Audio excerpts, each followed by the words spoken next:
धाकड़ खबर बेखौफसमा बेबाक अंदाज।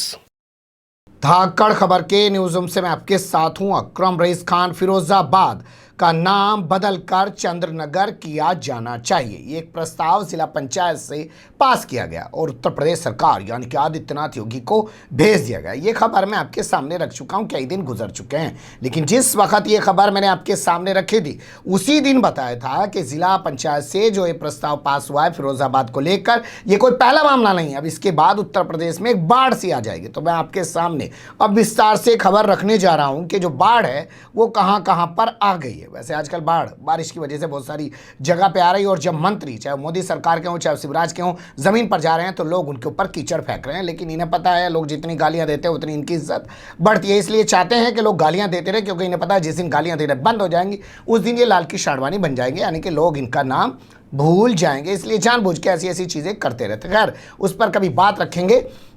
तो बात करते हैं कि बाढ़ जो जिलों का नाम बदलने की शुरू हुई है उत्तर प्रदेश में वो कहां कहां से सामने आ रही है। पर मुझे लगता है इससे भी आगे आपको ये समझ लेना चाहिए कि उत्तर प्रदेश में राजनीति कब से शुरू हुई। देखिए, इस राजनीति के इतिहास पर अगर हम चाहेंगे तो सबसे पहले जिलों का नाम बदलने की राजनीति शुरू हुई मायावती के दौर में। 2007 से 2012 के बीच फुल फ्लैश 208 सीटों के साथ वो पूरी तरह सत्ता पे आई। इससे पहले वो 3 बार मुख्यमंत्री बन चुकी थी, लेकिन दूसरी पार्टियों के सहयोग से, खासकर बीजेपी के सहयोग से वो 3 बार मुख्यमंत्री बनी थी।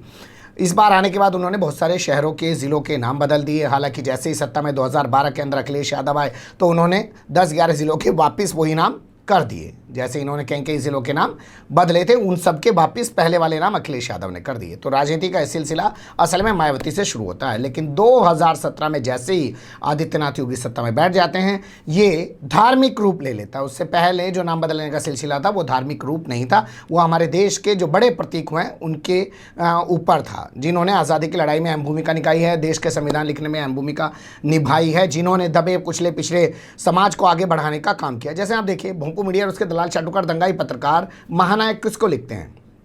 अमिताभ बच्चन को। अब बताओ, जो पैसे के लिए तेल साबुन बेच रहा हो, पैसे के लिए ठुमके लगा रहा हो, नाच रहा हो, रो रहा हो, हंस रहा हो, मुस्कुरा रहा हो, क्या वो देश का महानायक हो सकता है? या महानायक बाबा साहब भीमराव अम्बेडकर हो सकते हैं, महानायक सरदार भगत सिंह हो सकते हैं, महानायक अशफाक उल्लाह खां हो सकते हैं, महानायक मौलाना हसरत मोहानी हो सकते हैं, मौलाना मोहम्मद अली जौहर हो सकते हैं, आपके पंडित नेहरू हो सकते हैं, या महानायक अगर कोई हो सकते हैं तो राष्ट्रपिता महात्मा गांधी हो सकते हैं। लेकिन उन सबको छोड़ के भोंपू मीडिया किसको बताता है?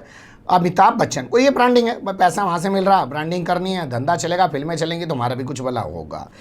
तो खैर उस कहानी को भी छोड़ देते हैं। तो ये इसी तरीके से तमाम चीज़ें जो हैं चलाई और बढ़ाई जाती हैं। तो उसी क्रम को आगे बढ़ाते हुए ये लोग सत्ता में आ गए और सत्ता में आते ही इन्होंने सबसे पहले मुगल सराय रेलवे स्टेशन का नाम बदलकर दीनदयाल उपाध्याय कर दिया। इसके बाद इन्होंने कहा अरे इलाहाबाद का नाम इलाहाबाद है, हम इसका नाम बदल देंगे और हम इसका नाम प्रयागराज कर देंगे। इन्होंने उसका नाम बदल दिया। इसके बाद उन्होंने कहा कि फैज़ाबाद नाम अयोध्या का ये नहीं हो सकता, यहाँ फैज़ का क्या काम है, हटाओ फैज़ के नाम को, इसका नाम अयोध्या कर देते हैं। वो तमाम चीज़ें वो कर चुके हैं। हालांकि इलाहाबाद के बारे में एक दिलचस्प बात आपको बता देता हूँ, इन्होंने शहर का जिले का नाम पढ़े ही बदल दिया हो, लेकिन आज भी इलाहाबाद हाई कोर्ट का नाम इलाहाबाद हाई कोर्ट है।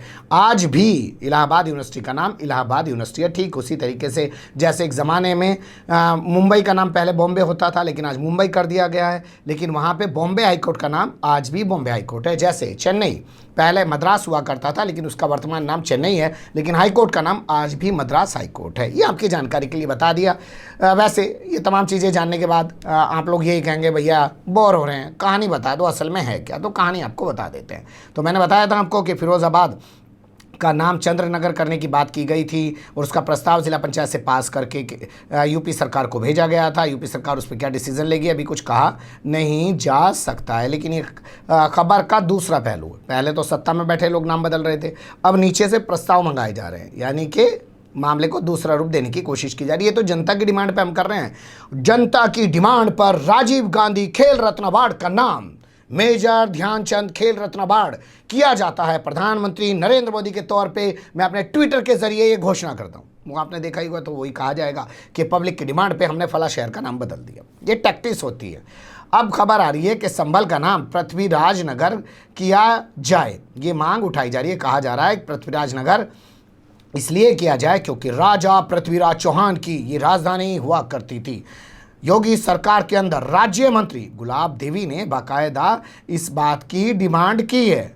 अब देखते हैं मंत्री की अपनी डिमांड पर योगी सरकार कब फैसला लेती है। हालांकि कोई पहली बार नहीं है जब संभल का नाम बदला जाएगा। बता दें आपको 2011 में जब सत्ता में मायावती थी तो उन्होंने इस शहर का नाम यानी कि संभल का नाम बदलकर भीमनगर कर दिया था। लेकिन जैसे ही सत्ता में वापस आए, मतलब सत्ता में अखिलेश यादव आए, तो उन्होंने वापस इसका नाम संभल कर दिया था। लेकिन सिर्फ संभल और फिरोज़ाबाद तक ये सिलसिला नहीं रुक रहा है, इसके आगे भी ये लगातार सिलसिला बढ़ता जा रहा है। कैसे बढ़ रहा है आगे देख लीजिए।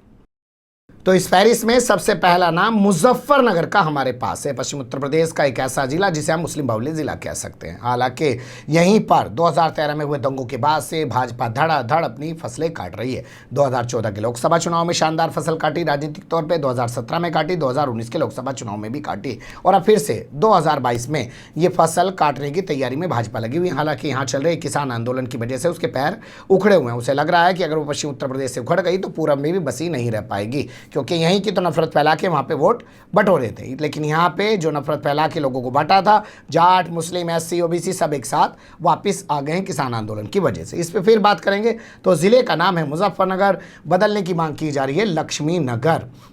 कहा जा रहा है कि शाहजहां का जो सिपह सालार था सैयद मुजफ्फर खान, उसके नाम पर ये मुजफ्फरनगर बना हुआ है। इसका नाम पहले लक्ष्मी नगर ही हुआ करता था, इसलिए वापस इसका नाम किया जाना चाहिए। लंबे अरसे से डिमांड पेंडिंग पड़ी हुई।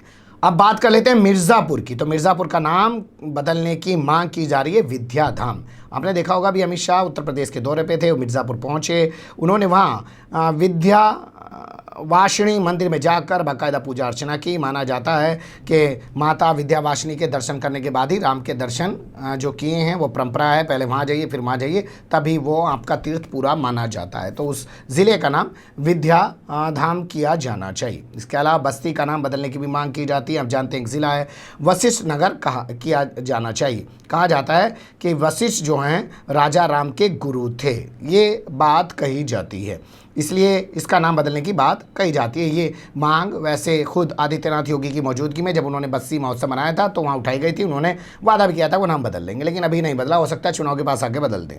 गाजीपुर एक ज़िला है, इसका नाम बदलने की भी लंबे समय से मांग की जा रही है। कहा जा रहा है कि इसका नाम गाधीपुरी रखा जाए, क्योंकि ये महर्षि विश्वामित्र जो हुए हैं उनके पिता जो हैं जिनका नाम है राजा गाधी, उनकी राजधानी हुआ करती थी गाधीपुरी, लेकिन बाद में इसका नाम गाजीपुर कर दिया गया। ये भी मुगलों के दौर में बदला गया, इस नाम को लोग पसंद नहीं करते हैं, इसलिए इसका नाम भी बदला जाना चाहिए। इसके अलावा लंबी फहरिस्त है जिसमें देवबंद का नाम आता है। देवबंद का नाम कहा जा रहा है कि देवबंद हटा के उसका नाम देववृंद कर देना चाहिए। इसके अलावा बहुत सारी जगह हैं उनका भी नाम बदलने की बात की जा रही है। तो ये बाढ़ जो आई है ये रुकने का नाम चुनाव तक नहीं लेगी। इसके बाद अभी बहुत सारे पहलू और उभरने हैं, कहाँ से उभरेंगे जैसे जैसे आते रहेंगे हमारा काम है रिपोर्ट करना, आपके सामने रखते रहेंगे। आप बने रहिएगा धाकड़ खबर के साथ। फिलहाल कमेंट्स के रूप में आप लोग अपनी राय दे सकते हैं, खबर को लाइक कर सकते हैं, चैनल को सब्सक्राइब कर सकते हैं और ज़्यादा से ज़्यादा हमारी खबरों को शेयर कर सकते हैं। फिर ऐसे ही किसी सुलगते हुए या उलझते मुद्दे लेकर मैं आपके सामने हूँगा हाजिर। फिलहाल अभी मुझे दें इजाज़त।